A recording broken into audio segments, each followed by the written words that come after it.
Check 1 2.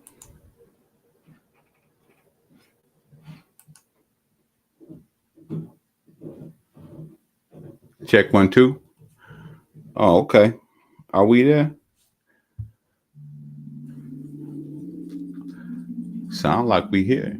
You have reached area code 313.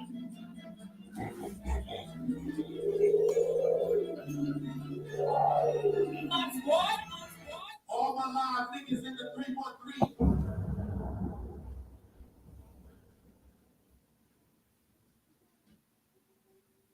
Wow.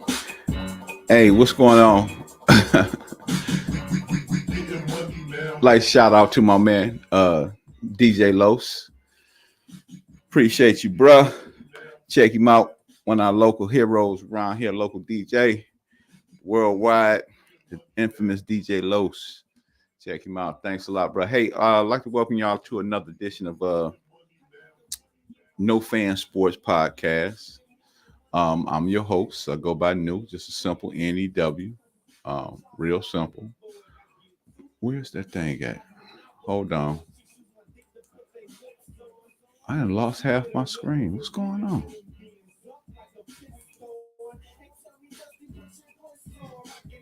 What happened? Oh, Lord. I done lost half my screen. I don't know what's going on. Hold on.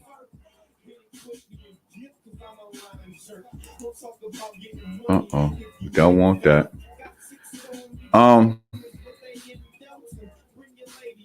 Wow, that's terrible. Sorry about that. I got technical difficulties and I really don't know how to handle them. But anyway, man, I'm your host. I go by New, just simple NEW. I'd like to welcome to another edition of No Fan Sport. I'm sorry, No Fan Sports Podcast. As you can see, man, what we did, what was that last week? We did a few days ago, whatever we did that had a Cowboy Lions thing going on. Had the Cowboy Lions thing going on. You know, it was a pivotal game for both parties involved. Wow, that's not good.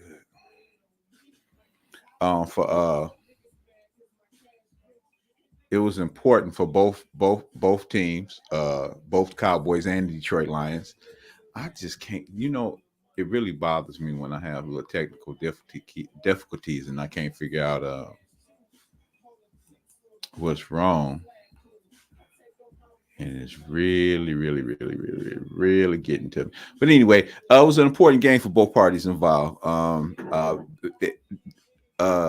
Ironically, well, the Lions had already clinched their division. They kings the North over there, and the Cowboys were still up in the air because they needed Philly to lose one of their last two. Turns out Philly did end up losing to Arizona, so the Cowboys wins the NFC East.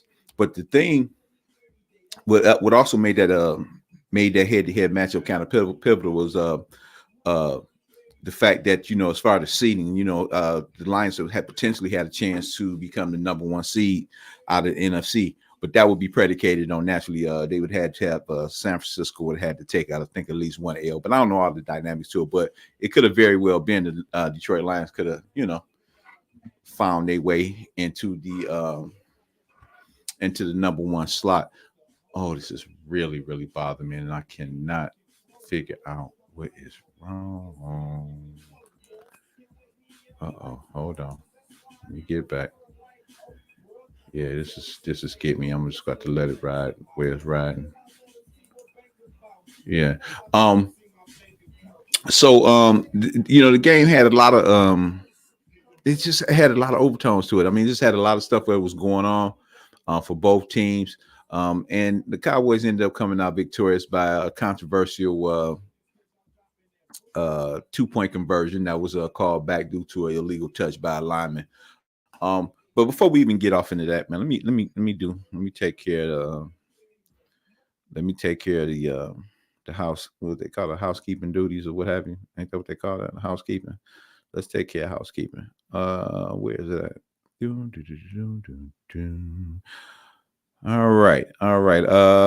No Fan Sports Podcast is providing this podcast as a public service, but it is neither a legal interpretation nor a statement of No Fan Sports Podcast policy. Reference to any specific product or entity does not constitute an endorsement or a recommendation by No Fan Sports Podcast. The views expressed by guests are their own, and the appearance of the program does not imply an endorsement of them or any entity that they represent. Views and opinions expressed by myself are those of my own and do not necessarily reflect the view of No Fan Sports Podcast or any of its officials. Also, fair use, copyright disclaimer under Section 107 of the Copyright Act 1976. Allowances made for fair use for the purposes such as criticism, comment, news reporting, scholarship, and research. Fair use is permitted by copyright statute and might otherwise be infringing. Nonprofit, educational, or personal use tips to balance in favor of fair use. Okay, so we got that out the way, and also, like I say this all the time, and you get a chance, get over to No Fan Sports. Go says I don't speak fan group is slappy. It's a YouTube page. Should be able to find the bylaws there. That would what I mean bylaws are what we about here. Our mission statement, so to speak. It's no fan. No fan is a groupie. No fan is a fan groupie slappy free zone. We here at No Fan are dedicated not to just the analytics and metrics or the statistics, and that's important because that's part of what we're talking about tonight when we're dealing with the Detroit Lions and the Dallas Cowboys, the head-to-head that they had. We're not going to talk about the analytics and the metrics and sticks that are a part of any given sport, but also the non-measurables that can and doesn't get recognition on the stat sheet. That's what we're talking about. Things like heart, mental tenacity, and drive and hunger, etc., as well as being able to understand the difference between the athleticism versus actual skills/fundamentals. Instead of being caught up like a deer in the highlights, as you all over his or her physical gifts from above. Yeah, that's fan talk. No, we don't do that. We speak of X's and O's that many of you may mistake as hate. And this is, this weekend was, and I said, well, let me say this too. I said this several times before. This has probably easily been one of my most favorable football seasons of all times. No cut favorite, had a lot of ups and downs, like a roller coaster. Some teams that came into the season as the top dogs or favorites, kind of fell off by the wayside. You got some struggling, like I think Buffalo trying to fight their way to stay alive in it. Which when they were considered, a team to beat. KC is, kind of marginal right now. They fell off a little bit, but aside for the few cellar dwellers or whatever, outside of that, you just got a real competitive situation going on. The Jaguars and found some life over there in Jacksonville, and the Detroit Lions has been kind of been the talk of the town. Well, not just the talk of town here, because that's where we at in the Motor City. Like I said, born and raised on the corner, Tuxedo and Webb.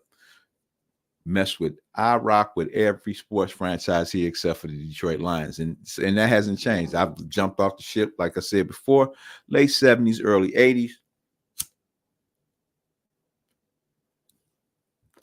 And never look back for several reasons, and we talk about them all the time. But like I said before as well, attended on the first games of the season. I think it was the first game. It was the very first game of the season when they played KC. Was there with a group of people, naturally surrounded by a bunch of Lions fans, and one of the guests, he mentioned, said, "We never seen this before." And I had to agree. We haven't seen this before. This is something that was before my time. I think when they went to 8-2, that was the first time they had seen 8-2 since 1962. I think it was. That was before me. And just overall, just even the chance of being the number one, having the number one seat, number one position. Coming out of the East, coming out of the NFC would have been like, that's just something unheard of right now, because we never seen these things before. And this is all riding off a great follow-up or finishing on the back nine, shall we say, the last season, the previous season. I think they went on 7-1 run out of their last 8, which culminated what we're looking at right now, and it kind of, spilt over into this season. So they've been playing pretty good. I felt that the Lions should have had their division anyway, because I felt that all the other 3 teams in the division in rebuilding stage. And they pretty much handled most of them. I think it's a split with everybody except for Minnesota Vikings. I think they played Vikings this weekend. This will be their second matchup. They've already split one with Green Bay and split with Chicago. But outside of that, the season been pretty decent. And like I said, we just haven't seen it before. And they had a head-to-head just recently, Saturday, with the Dallas Cowboys. Game was a tight game. And this is Dallas. Dallas was team, had been averaging, scoring like 40 plus points a game at home. And so it was a marquee matchup. Like I said, he had a lot of stuff on the table, a lot of things on the table as far as like, positioning, where they end up standing, playoff positions and different things like that. Are they going to be able to get that full run in? I mean, it's just so many things involved in that. And they had, like I said, he had a chance to be the number 1 seed throughout the NFC for the duration, which would have been great. So that means you get your little first round bye and all that kind of stuff. They ended up coming up a little short. They're coming up short, and I came out the closet last week. I'm a Dallas Cowboy fan. That's who I ride with, and that's who I was celebrating with, and that's who I brought to the table. That's what I told let the world know. That's what we was riding with. And so naturally, because I'm here, like I said, we in the Motor City. This is where this is coming from. This broadcast is coming from the Motor City, right in the heart of it. And so naturally, I get a lot of the phone calls start coming in. I get a lot of left messages via text or Instagram or Facebook messages and different things like that. And you got a lot of folks around. They upset, and of course they upset about the 2-point conversion.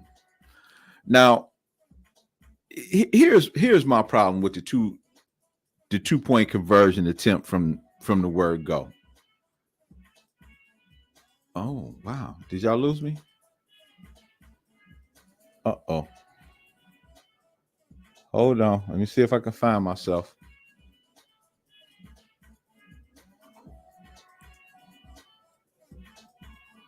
Oh, there it is. I couldn't find it for nothing in the world. Stand by for 1 second. Excuse me. Let me see if I can get this fixed.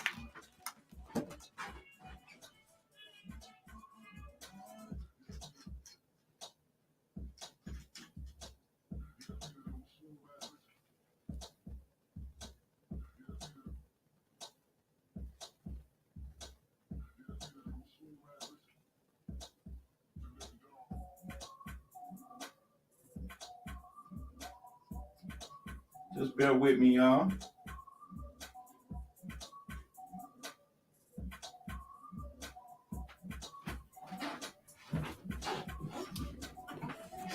Oh my goodness, man. I was having technical difficulties, and now I see why.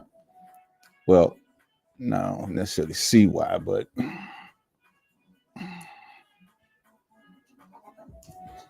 all right. Okay, I'm sorry about that. Nevertheless, so we had to, like I said, what was that? Little head-to-head, Dallas Cowboys. So you got a lot of folks around here that was upset about the 2-point conversion attempt. Now, before we even get to that particular part of it, let me give you my stance on it. Didn't talk to, but I, by way of Facebook, another fellow Cowboy fan, kind of nicknamed my man Riverboat Dan, and this is because of his what many and himself, Dan Campbell, the head coach of the Lions, like to disguise as being aggressive. Though I understand aggression, but in the same token, I think you can gamble a little bit too much. Gambling is not necessarily healthy and necessarily good for you. Even some of the greatest gamblers, I don't know if any of you are familiar with this gentleman that goes by the name. Where is he at? Wow, what happened to him? Hold on, I'm gonna get him there. Just give me 1 second. Legendary. Oh, okay, my bad. Legendary gambler Stu Unger. This was a young man. One of I think it's only about 3 of them. I think he was one of the first to do it. A 3 bracelet champion in the world of poker, Texas Hold'em, different things like that. Long story short, he was a world-renowned gambler. Once a staple in Las Vegas. His earnings was before his time during this particular time was fairly decent, but as what's my man, the singer Kenny what's his name? I can't think his name, but he got a song called with a little gambling song. You got to know when to hold him and know when to fold him. The gambling life is not necessarily, it's a reason why when you go into a casino, there's no clocks, there's no windows, they want you in there, put it like this. My man, Stu Unger, may rest in peace, one of the world's greatest, greatest known gamblers, known Vegas icon, as far as the gambling world is concerned, passed away at a young age of 45, due partly to a drug habit and, the lifestyle that he's living. Long story short, the Flamingo is still standing in Las Vegas, but Stu isn't. Okay, so I'm saying this to say that you can gamble. There's nothing wrong with gambling, but in the same token, it's a time and there's a place. And I bring this up because when I receive, like I said, I receive few calls, this, that, and other thing. And I'm talking to people, and we're talking about a bunch of what ifs. A lot of folks feel that they were cheated because they took points off the board, which I understand. There's nothing wrong with that. I'm be highly upset too, just the same, but it happened and there's nothing we can do about it at this particular point. So so we're talking about ifs, but even if the call stayed, if it stood, that puts Detroit up by a point. It would still be 23 seconds left on the clock. Dallas had 3 full timeouts. And they got a place kicker that hasn't missed all year. And we're not talking about just chip shots. He knocking down 50 plus yard field goals and, down the pipe, no problems. And they did a little interview with him and it was asked, how far you think you can go? And he said he probably can hit a 70 yarder. So they got 23 seconds and 3 timeouts. Clearly can get in field goal range, providing everything fall into place. So that's another if. So the game wasn't necessarily over. It would have put them up, but the game was not over. It still was time on the clock. That's the first if. That's one if there. But I'm gonna go back a little bit further. Now, this one particular if that I'm gonna touch on. Actually, they came away and they got away with it. Dan Campbell, Riverboat Dan, decided to go for a fake punt on the Lions 30. I think it was second quarter on the Lions 30. It was a 4th and 2 or something like that, whatever it was, but they went for a fake punt and they ended up completing it. Now, here's the thing. Got lucky, came away with the punt, and I would fault the special teams coaches and players for the Cowboys for that play being able to get by, because one of the main reasons this is a staple of Dan Campbell's. He liked to do what I consider a lot of idiotic 4th down attempts or gambles, trying to get in the ball games. Now, so that was one. And the problem I had with it, who in their right mind decides to fake a punt on they 30. So if it doesn't, if they're not successful, I mean, Dallas gets an extremely short field. They're just 10 yards outside of the red zone, and the team is already known they're putting up 40 points on the average. So why would you even punt? Why would you even fake punt and give a team that it's on record that they putting up 40 a game at home? So I thought that was just an idiotic move. They got away with it, first down. But I think they ended up coming away with just a field goal out of it, after the whole shebang was over with. But and so we go take so since I got hit. Uh-oh, can you hear me? Since I got hit with so many barrages of ifs, let's go here. We go get another one. This is the main one with me. Okay, so we got a lot of people that's upset about the takeaway of the 2-point conversion. A man say he checked in. I looked at it way I see it. We can't hear the audio, of course, but it looked like that. The ref apparently Decker had been checking in frequently or all game or whatever, claiming eligible or what have you. And it was some type of little move. They slid the other little guy, I forget his name, man, who ended up catching the 2-point conversion. But it looked as if the ref wasn't really looking directly at him. So whatever motion he was supposed to make or whatever he was supposed to verbally say to the ref, I don't think he retained it. Therefore, that's just why the call. But also a few analysts on several networks have brought up, I think Ryan Clark was one of them, the lineup, the arrangement, the lineup, it was an illegal line, position of the one of the eligible receivers that checked in was actually covered by a tackle on the right side of the ball. That's another issue in itself. But like I said, we go play the if game.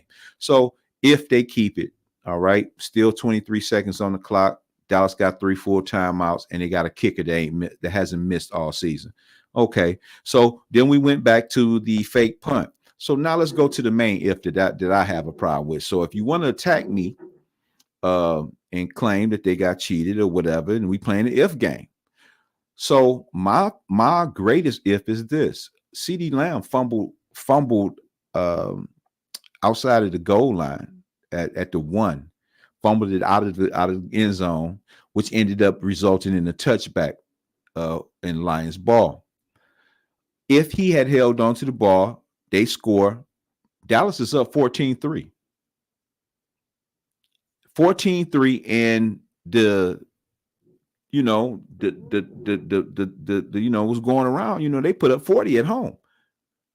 So now we up 14-4, Dallas up 14-3 before the half, and they get the ball. In the return to half, they get the ball at halftime, once they return from halftime. So they up 14-3. So my argument with that is if he don't fumble and he scores, they up 14-3. Now the whole conversation as far as the play calling and the adjustments the Lions would have to make to keep themselves in the game, because now we in panic zone. Now we down 2 scores. And Dallas has the potential to put up 40 points. So at this particular time, I'm feeling like, okay, they are 14-3, which they should have been. Now that Dallas pass rush and aggressive cornerback play comes it's right in the forefront. Now, granted, and let me say this too, to the defense of my man, another thing, Jared Goff. I don't like him. Goff has led the Lions somewhere they've never been before. I'm having a hard time understanding how they, the first thing come out, he threw 2 picks. If you go back and look at the picks, you can go back and look at the picks. One, he's under duress, and both interceptions was just, can you give some credit to the defense? Just give a little credit to the defense, because there were some great picks. Perfect jump routes. They were in position. They grabbed them. That's how it went. I have no problems with that. Okay. So kind of got to lay off. I don't see Goff as the problem. I didn't see it because, like I said, he's already taking you somewhere you've never been before. So, like I said, we want to play these games of ifs. This is the if that I have. If CD Lamb doesn't fumble into the end zone, end up being a touchback, Cowboys up 14-3. I think it changes the whole complex or the whole face of the game. Now Lions are playing desperation, and you playing right into the hands of the Dallas pass rush. And he threw 2 picks already. So what you think would have happened at the rest of the game? At the end of the day, I just see with the Lions and Dan Campbell and some of the decisions that he's making. I just see them. I see them as like, I don't want to necessarily call them like errors in judgment or anything like that, but I do have a problem. I got a problem with the timing. When? Why? You go for, my thing was tight game. Defense is playing well. I'm talking about the Lions now. Tight game. Defense playing well. Offense is playing well. You go down there and you have the ability ability just where we at? Hold on. Oh, you have the you're in position just to tie the game up. Tie the game, going to overtime, and live to fight another day. And to me, this is the perfect opportunity. You tie the game up, just kick the extra point, tie the game up, get a 2-minute rah-rah speech. I mean, and momentum is in your favor. Momentum is in your favor. But instead, check 1 2. Check 1 2. Okay. Are we here? Okay. Whoa. There we go.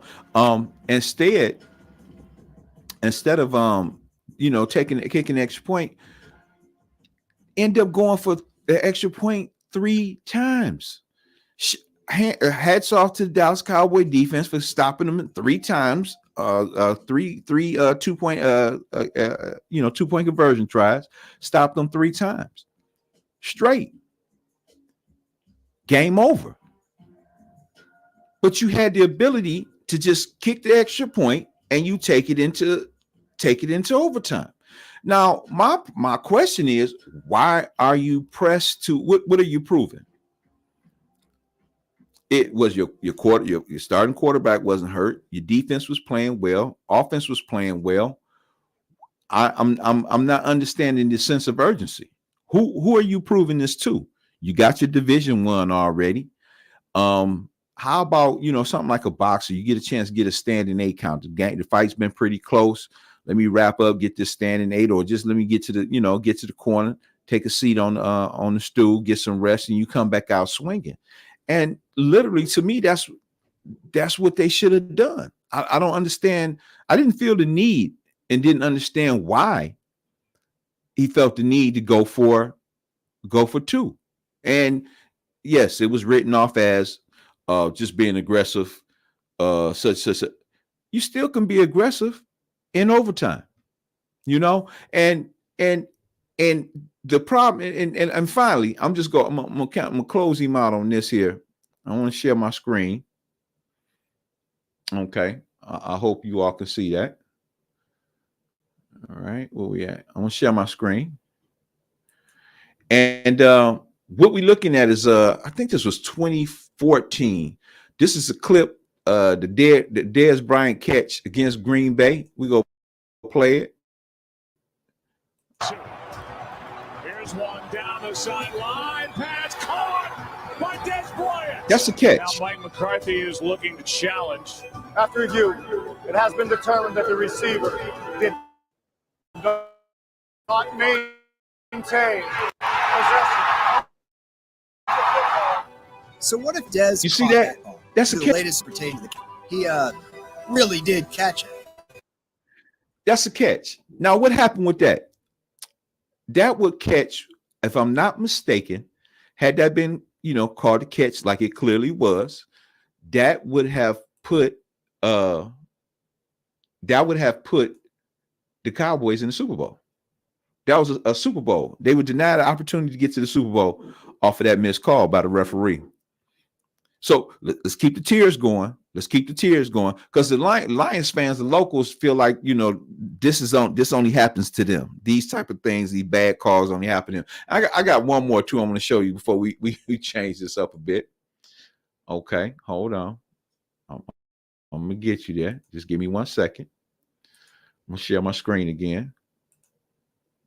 Let me put this project together. Hold on. Where we at? Yeah, I think that's it. Yeah, that's it.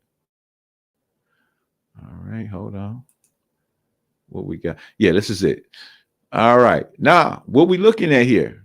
Can you see it? I hope you can see it. Or should I just give you? I'm gonna see if I can just give you the whole screen. Hold on. Then that way, you really, really, really, really see this. That one. Yeah, let's do it like that. Let's try that one. Okay. What we looking at here? Wow, I forget what season that was. This one. Oh, it's right there. It's marked 2019 NFC Championship game. 2019 NFC Championship game. Rams versus the Saints, and I think this is the the one at the Super Bowl, the one at the first one the Rams went to, and they end up getting out coached. And Jared Goff was the quarterback of this, but I think from as far as I'm concerned, they lost. There was the head coach. He got out coached, got a little bit too cute, wasn't really supposed to be there. But check this play out here.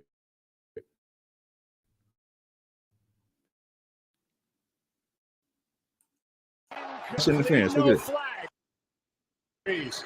Passes. Watch the replay. No flag for Tommy Lee Lewis. Nikhil Roby-Coleman delivered. Watch the replay. And the two officials talk to each other. Is that pass interference? Going crazy as there's no flag right on the Saints sideline. No flag. No flag. Pass interference. 2019 NFC Championship game. NFC Championship game. Clear pass interference. Not one step. He probably two and a half steps before the ball even close to the receiver. Quit crying. It ain't just you. You don't own the rights to just, the only team that's been felt like they've been slighted or a mistake by the referee, missed the call, missed the play. That was the NFC Championship game. That's Saints going to the Super Bowl. That was a Super Bowl miscall. So this missed two-point conversion that many feel that they were, misrepresented or whatever you want to classify it or however you want to classify it. No, you're not the only one. I just showed you two plays that cost Super Bowl trips. Not position, not deciding on whether you won your division or not. These two plays that I just showed you decided who was going to be represented in the Super Bowl. So that New Orleans Saints Rams, that no call on that clear pass interference resulted in the Rams going to the Super Bowl. And we know what Sean Payton's coaching right now. He's not coaching in New Orleans. And they didn't never get a chance. Drew Brees retired, and they never got a chance to get back in there. That little situation is gone and lost. Dez Bryant makes a catch against Green Bay. That's a trip for Dallas to the Super Bowl. We know they didn't go. Ladies and gentlemen, Lions fans, y'all got to get over that. Like I said before, the problems came well before that 2-point conversion. Riverboat Dan, go have to slow down, man. You can't gamble. You can't, like I said, Kenny Rogers, you got to know when to hold them, know when to fold them. All right. Hey, when you get a chance, get over there. You can follow me like YouTube, all the social media sites. You get a chance, get over there. No Fan TV, No Fan TV 20 on YouTube, man. Hit the like, subscribe button, and let you know when we going live. Help bump them numbers up. You know how that go. I don't need to keep telling you about that, but you can follow all the descriptions. All the social media sites should be in the description. If I didn't put them in there, I'm sure they in there the past. No Fan. I don't speak fan groupie slappy on YouTube.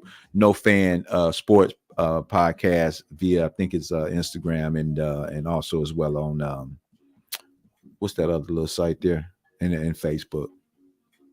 I think that's it. Yeah. So we had the college football. This is the last college football playoff. The semifinal games were played yesterday, Monday. By the way, New Year's Eve. Happy New Year to everybody. It was played yesterday. Both games were great. But I'm here to talk about the Michigan Wolverines. And I had to put a post out on my site too, man. This is a funny thing, man. Here, and especially when you're dealing with sports, I have Michigan faithful. I mean, maize and blue. I'm maize and blue. I bleed maize and blue around here. I'm on record. Maize and blue. That's what I rock with. But we got some here. And I call them Michigan fans / hardball haters. And I have to address this, and I have to address them. Early in the stages when I think I'm gonna have to do a show about this too. Back in the last national championship that was recorded for the University of Michigan's 1997, and they actually ended up sharing it with the Washington State Cowboys, I think it was. But nonetheless, that's the last known national championship Michigan had actually partaken in. And but I'm saying but it's Michigan is the winningest program in college football history. Okay, so 97 was the last one. That was Lloyd Carr's championship, probably with Gary Moeller players. But I tell people, anybody that listen, the University of Michigan's problems actually started in 1997, right after the championship. I forget what year it was that Ohio State brought in my man Jim Tressel, who owned Lloyd Carr. I think Lloyd was 1-7 against Tressel, and I'm seeing it. Not the fact that he was just losing to Ohio State. It wasn't so much the fact that he was just losing to Ohio State. It was the way and his regime and his failure to kind of transform with the time, so to speak, which I felt that Gary Moeller had a perfect balance when he was head coach of Michigan. He caught a little trouble, and they couldn't keep him on. But I think he was probably, I would argue he probably, if he had stayed longer, he'd probably be arguably one of the greatest Michigan coach, I thought Gary did a masterful job of combination of the old guard, 3 yards in a cloud of dust, and a little bit of, a few little wrinkles in there too, and but Lloyd got the job after that, and like I said, he just stayed stagnant. During this time, this is when at least especially on the college front, you had a big movement of mobile athletic quarterbacks, and Michigan stuck with their big 6'5" statue pocket passers, and they never really adjusted to the changing of the times, and Lloyd refused to do so. He refused to do so to the point where he ended up, I think he stepped down or they fired him. However it went, man. He ended up walking away, went off into the sunset, and they brought in my man Rich Rod coming in from West Virginia. Now, the problem with the Rich Rod coming in from West Virginia, Rich Rod brought in, he didn't bring in Michigan type players. Rich Rod was a gimmick guy, probably, used to dealing with a lot of 2-3 star athletes, and a lot of them undersized in various positions. I mean, he came up with Michigan during that time. He was playing a defense called a 3-3-5, I think it was a 3-3-5 defensively. Offense consisted of my man Shoeless or whatever, Shoestrings, Darnell Robinson or whatever. He wasn't a quarterback. It was part one offense. It was part water team, period. None of the old guard, as far as the type of recruits and personnel that Michigan was used to and accustomed to. He changed the whole regime. I mean, it was grotesque. It was sad. It was sad to see. Naturally, he didn't win against Ohio State. Michigan was the laughing stock. I think Rich Rod lasted a season, 2.5 seasons, before they finally pulled the plug on that one. And they brought in Brady Hoke. Now, Brady tried. He did a decent job his first season, even with the trash that was left behind. I ain't gonna call them students trash, but even with the, what was left behind by Rich Rod, he kind of tried to straighten things out. And what I try to tell everybody, anybody that will listen, that I kind of liken what Michigan was going through, man. Like Rich Rod set the program back several years, and I like to call him. I like to liken it to somewhat like when SMU got hit with the death penalty. That was kind of what we went through with Michigan, man. So Rich Rodriguez years, as far as I'm concerned, set the program back like a good 10, 15 years. It took them backwards. Brady came in, tried to rectify, start picking up some of them close to what we was used to seeing in Michigan recruits. But I had already been on record and said, this particular turnaround, if Michigan's ever to make it back to some form of respectability, it's probably gonna be at least a 2, maybe 3 to 4 head coach job before you see it. Definitely, I'll say 3 to 4, because at that time we already down 2, Rich Rod and Hope. So after Hope came in, his run was short-lived. They brought in and went to a old, former student, former player, and Jim Harbaugh. Now I'm just flat out. I'm a Harbaugh. I'm a Harbaugh fan. I like him. I think his resume speaks for itself, in my opinion. Go back to San Diego State, which ended up running into the job at Stanford. Turned Stanford, which is not even really known for their football, into a powerhouse. Stanford was a powerhouse for a minute. Had a 2-way starting linebacker playing. He was starting at linebacker and starting at fullback. I mean, he put Stanford on the map, literally. Okay. Nobody really paid attention to Stanford as far as football is concerned. It's really more of an academia. Okay. So from there, that's what got him the job in San Francisco. And in 4-year time, he was in San Francisco, built a strong, fundamentally sound, punch you in the mouth type of team, 2 NFC championships and 1 Super Bowl appearance. This is on the highest level of coaching. So when he became available and they talking to him and talking about coming back home, both Schembechler was all, many folks remember the situation with Frieder took that job, and where Bill Frieder go? Bill Frieder took the job. I forget where he went. Where did he go? Was it Arizona State? Frieder went somewhere. And Bo Schembechler famously said, "We're gonna have a Michigan man coach this team." Steve Fisher took over, and the rest is history. U of M walk away with a national championship in 1989, I think it was. So they brought in Jim Harbaugh. I didn't have any problems with it. I love the fact that they brought him in. I wanted him in there because it's track. Not only did I felt he was a great coach. I liked him. But his track record, I like this coaching style. I like the attitude that he brought. The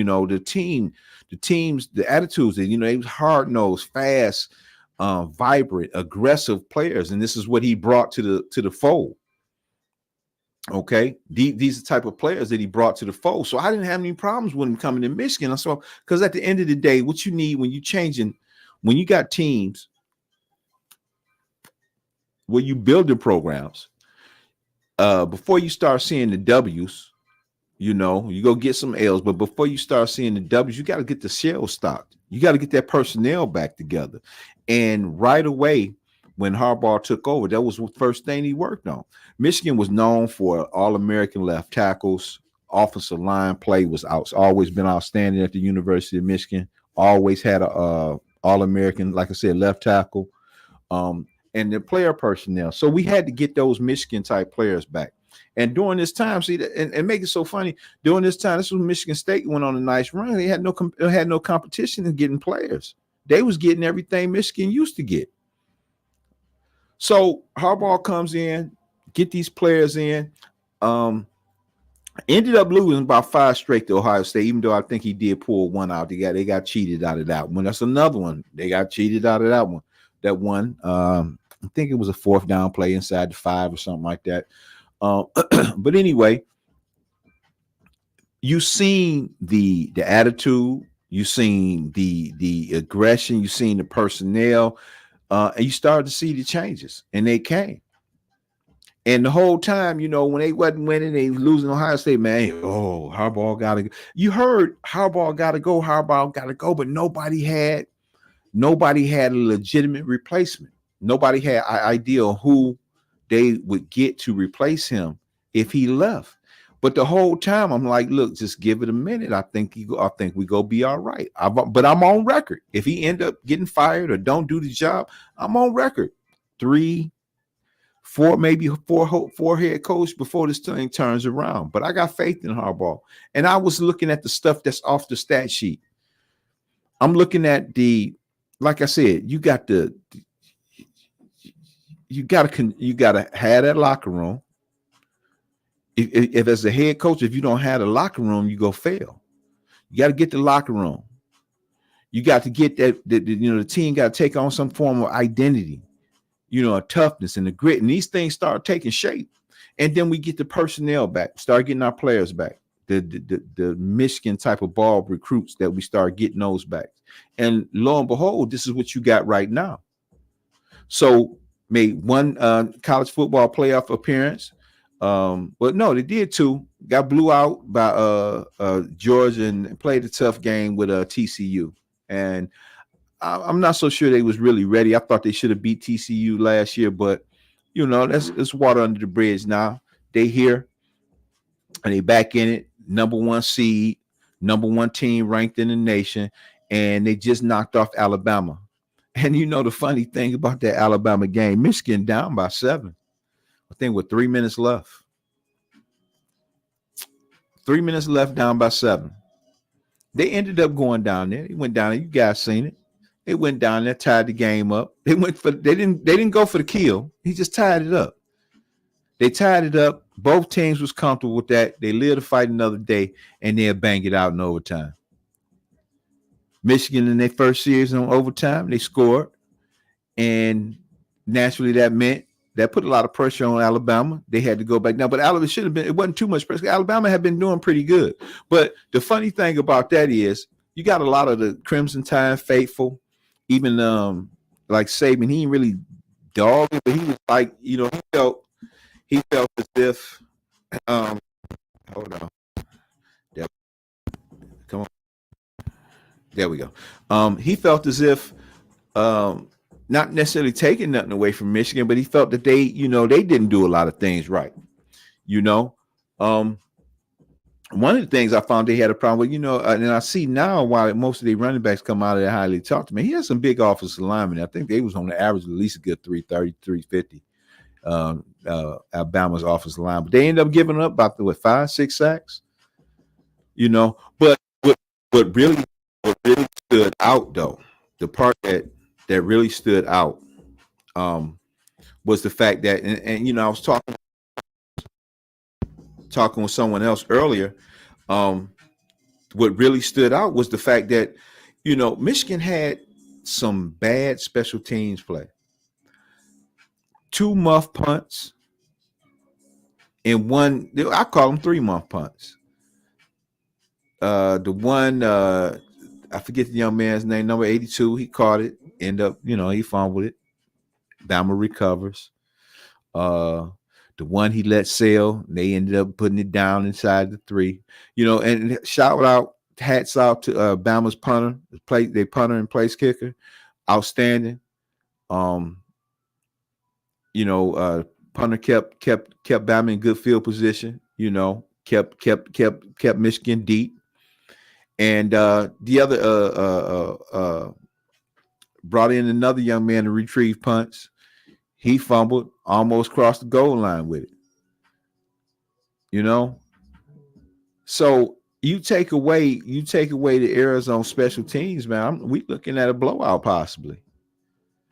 Because the only points that they had scored, they gave, that came off of, Michigan, the turnover, that one turnover on defense. Bama really didn't do anything to them. They had them under control. Bama came out second half and made that adjustment. But I had told people I didn't really have any problems facing Bama. A lot of folks felt that, it was like the Boogeyman and Michigan was going to not be able to play them, the SEC and all this kind of crap. But, like I said, I watch, I do this, I see this, I'm like, make Melrose play quarterback.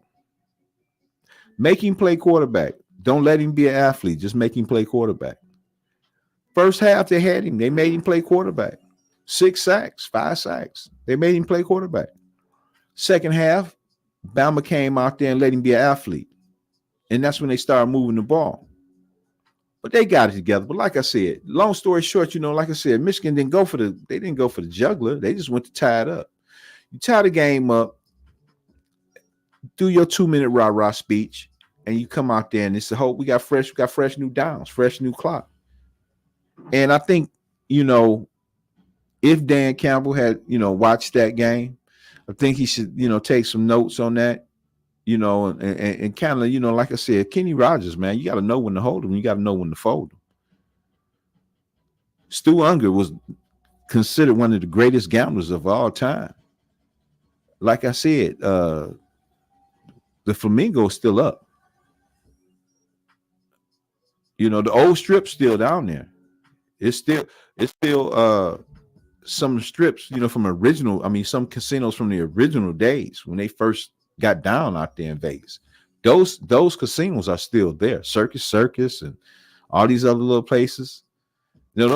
Those casinos are still there. Stu died young and broke. You can't gamble everything all the time. Okay, you can't do that. But like I said, to my Michigan fan hardball haters, this is one of my I told you so moments. Give me my flowers now. I predict them to win against Washington. I'm not sure what the score is going to be. I'm really not good at the score. It's probably going to be a high scoring game more than likely, just by Michigan, though. I think Michigan's defense going to be able to handle them pretty well. But nonetheless, I got Michigan walking away with the national championship on this one. I would definitely be surprised if they didn't. I think they're the better team, not just because I'm a local here, but I truly do believe that Michigan's the better team. They should come away with the national championship. Like I said, give me my flowers now. This is something that, I predicted years ago. Many talking about it's a long time coming. I told you just had to wait a minute. It take a minute to build a little squad, put things back together, clean up the stuff that, clean up the residue that was left over by the last regime. And they've done that. And they've placed themselves in position to be the last college football playoff championship under this 4-team setup. Because next year, not next year, it is next year, 2024, they're going to 12 team. And this is something like they're going to 12. And I felt it should have been at least 8 to start with, but 12 is good. It should have been, when they first started this whole college playoff thing, I felt it should have been at least about 12. But I would have dealt with 8. But they could go into 12, and it should make for a real interesting play out. Shout out to the University of Michigan men's football team. Shout out to the Jim Harbaugh as the head coach. And just want to say hail to the victors, man. I'm looking forward to seeing them get down Monday, man. Like I said, man, I'm your host. I go by New, just a simple NEW. When you get a chance, get over there. No fun. Let me know. You didn't check me out. You didn't check this out live. You get a chance to check it out, in passing or whatever. Just let me know you checked it out. Let me know. Just let me know. Just say, day late and dollar short. Leave a little comment. We can chop it back before. We at No Fan looking for real live dialogue. If you want to play ifs, we can play ifs. And I say one of the biggest ifs, I got a problem with Dan Campbell and the way he calls in his excessive gambling that he wraps in the bullshit garment of being aggressive. You can miss me with that, and then even still, it's a time and a place, and I don't think he knows the time or the place. I'm your host. I go by New. Like I said, check them sites out, man. Them other DMs, hit the like button, subscribe, get the notifications. So when we going live over here, No Fan. Beautiful NFL season. Love that Cowboy game. I thought it was an instant classic. Could have went either way. Like I said, I'm getting hit with a barrage of ifs. Well, if they shouldn't have did, they got cheated. But I just showed you.